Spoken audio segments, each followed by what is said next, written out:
আমাদের রথের এই রথটা 139 বছর আগে মার্টিনমান কোম্পানি আমাদের এই রথটি বানিয়ে দিয়েছিলেন।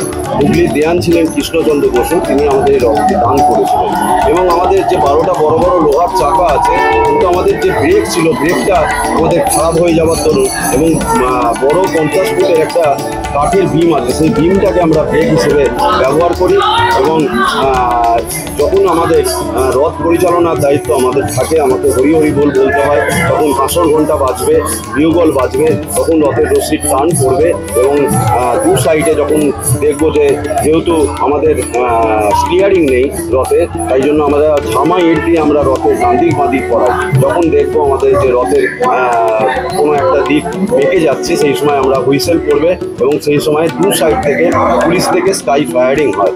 এটা পুরনো চিরাচরিত প্রথা অনুযায়ী এটা হয়ে থাকে। এই স্কাই ফায়ারিং শুনে, গুলির আওয়াজ শুনে যারা পেছন দিকে রথের রশি যারা ধরে থাকে তারা ছেড়ে দেয়, ফলস করে দেয়, তখন রশিটা ফলস হয়ে যাবার দরুন রথটা আস্তে আস্তে দাঁড়িয়ে পড়ে।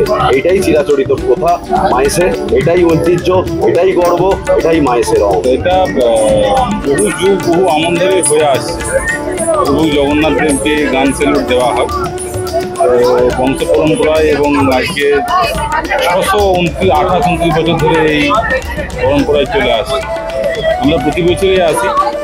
প্রভু ভগবান জগন্নাথ দেব যখন মাসির বাড়ি আসেন এবং মাসির বাড়ি থেকে আবার পুনরায় যখন ওনার বাড়ি ফিরে যান, সেই অবস্থায় আমরা ভগবানকে গান সেলুট দিয়ে থাকি। আগে তোপধ্বনির চল ছিল, এখন তো তোপধ্বনি নেই। এই গান সেলুটের দ্বারা আমরা ভগবানকে সম্মান জানাই।